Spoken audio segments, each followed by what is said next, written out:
জন্মভূমি ভারতবর্ষ আমার মাতৃভূমি।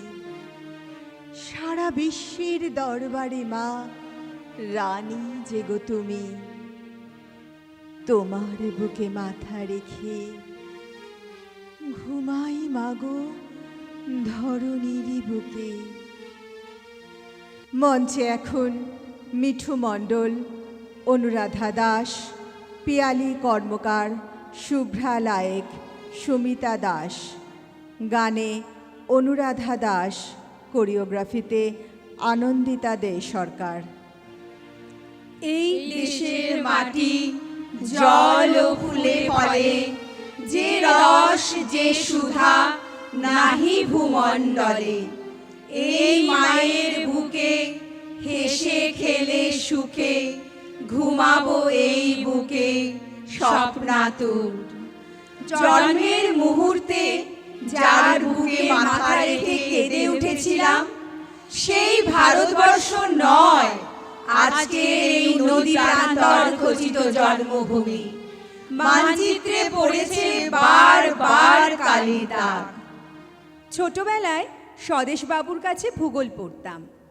প্রথম দিন একটা ধারালো লেড পেন্সিল হাতে ধরিয়ে তিনি আমাকে ভারতবর্ষ আঁকতে বলেছিলেন। আঁকবো কি?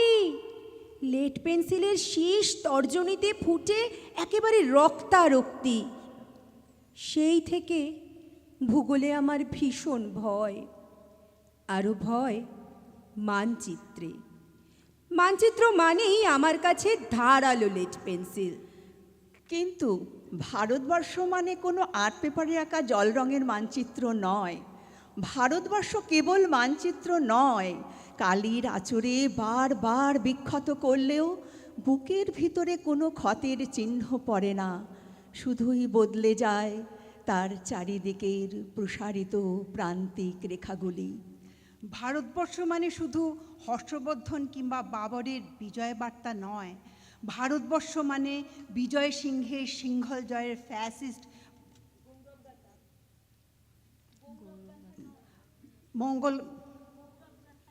মঙ্গলগাথা নয়।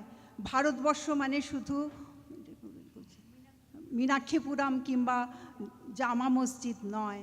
ভারতবর্ষ মানে নেহরুজির বংশানুবৃত্তি কিংবা জিন্না সাহেবের অলিখিত শ্বেতপত্র নয়। ভারতবর্ষ মানে এক ভালোবাসা, আমার তোমার, শব্দের, সঙ্গীতের, জীবনের, আকাশের, মাটি। পদ্মাবাড়ির মেয়ে ছিলেন বাবা জ্যাঠাইমা।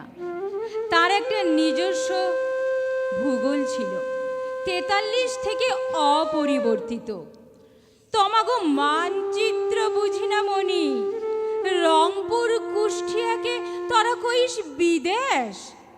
আমাগো বাপের বাড়ি বিদেশ হয় কমনে। ঠাকুরমা কাছে চোখ বুজে শুয়ে আব্বাসুদ্দিনের সেই আশ্চর্য পাখির কথা শুনতাম। বগাকে দেখে বগি কাঁদে, বগিকে দেখে বগা, আয় পাখি আমরা দুজনে গলা ধরাধরি করি, কাঁদিনু নীরবে। ঠাকুরমা শুনিয়ে যেতেন নির্মলেন্দুর সেই চাঁদবনি মেয়ের রুনুক ঝুনুক নুপুরের গল্প। স্বপ্নে খুঁজে বেড়াতাম সেই পড়শিকে, বাড়ির পাশে আরশিনগরে যার বসত। স্বদেশবাবু আমার ভূগোল শিক্ষক। তিনি শিখিয়েছিলেন ধারালো লেড পেন্সিল দিয়ে ভারতবর্ষ আঁকতে। পেন্সিল যত ধারালো হবে, মানচিত্র হবে তত সূক্ষ্ম। আমাদের প্রাইমারি স্কুলের কলুখা সাহেব, সাদা দাড়ি, মাথায় পেঁচ, ড্রিল করাতেন আমাদের। ডান বা ডান বা সস্নেহে সতর্ক করতেন। বাপা সকল পা আর হাত মিলিয়ে মিলিয়ে ফেলো। কলুখা সাহেবের গোড়ের মাটিতে আজ ফেরেশতার হাসি ভারতবর্ষের চেরাগ হয়ে জ্বলছে। রুদ্রমিয়ার হাতের কর্ণিকে শিব মন্দিরের গায়ে কত ফুল কাটা, আর তার জোগাড়ে হয়ে মশলা মাখছে ঈশান বাউরি। নিয়ামত শেখ আর গোকুল গোকুল মাহাতো এক পাটাতনে ধান ঝাড়ে। সোনালি গোবিন্দভোগে খামারে ঠিকরে পড়ে সোনালি আলো। পদন মাঝি দাঁড় টানত যুবতী গঙ্গা নদীতে, বৈঠা ধরত হোসেনুর মাঝি। সামলে চলো মাঝি, সামুতে কাঁসা খাকির গাং, সোড়া বালিশ্বর আর ঘূর্ণি জলার ঘাট।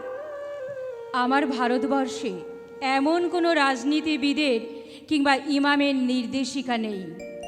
এখানে কোনো সংহিতা হাদিস ছাড়াই কোজাগরি চাঁদের অকৃপণ আলো পড়ে ঈদগার উপর। আর রমজানি চাঁদ তুলসী মঞ্চের গায়ে পূর্ণ আলো দেয়। আমার ভারতবর্ষ মানে বেদের ভারতবর্ষ, পুরাণের ভারতবর্ষ, বুদ্ধের ভারতবর্ষ, অশোকের ভারতবর্ষ, আকবরের ভারতবর্ষ, ক্লাইভের ভারতবর্ষ, স্বাধীন ভারতবর্ষ। এক নয়, মানচিত্রে পড়েছে বারবার কালির দাগ। আমার ভারতবর্ষ মানে রবি ঠাকুরের মধ্যে নজরুল, রবি শঙ্কর আর আলী আকবরের যুগলবন্দি, গণেশ পাইন আর মকবুল ফিদার রঙিন ছবি। আমার ভারতবর্ষ মানে লালন ফকিরের গান। আমার ভারতবর্ষে আমি শুনেছি মোহাম্মদ রফির সঙ্গে লতার ডুয়েট, দেখেছি পাল্লা দিয়ে আজাহারের সঙ্গে সচিনের দৌড়। খেলার মাঠের প্রান্তে দাঁড়িয়ে শুনেছি নইমুদ্দিনের তদারকি চিৎকার। বিজয়ন, আকিল, কুলজিৎ, বাইচুং, মাঠটাকে আরো বড় করো। মাঠ দিন দিন ছোট হয়ে যাচ্ছে, মাঠটাকে আরো বড় করা দরকার। মাঠটাকে আরো বড় করা দরকার। থোকো জনম আমার, জোর মেছি এ দেশে, সার্থক জনম মাগো, সার্থক জনম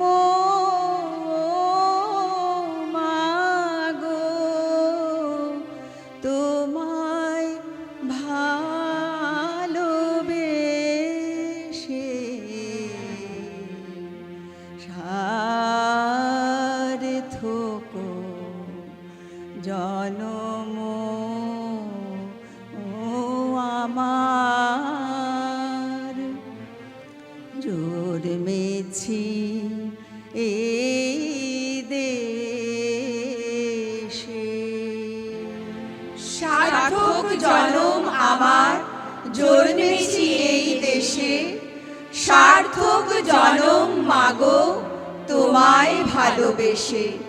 জানি নে তোর ধন রতন আছে কিনা রানীর মতন, শুধু জানি আমার অঙ্গ জুড়ায় তোমার ছায়ায় এসে। শুধু জানি আমার অঙ্গ জোড়ায় তোমার ছায়ায় এসে,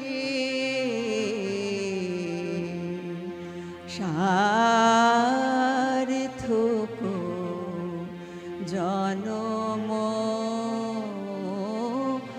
আমার, জোর মেছি এই দেশে। কোন বনেতে জানি নে ফুল, গন্ধে এমন করে আকুল, কোন গগনে ওঠে রে চাঁদ এমন হাসি হেসে, আঁখি মেলে তোমার আলো প্রথম আমার চোখ জুড়ালো, ওই আলোতেই নয়ন রেখে মুদবো নয়ন শেষে। সার্থক জনম আমার, জন্মেছি এই দেশে, সার্থক জনম আমার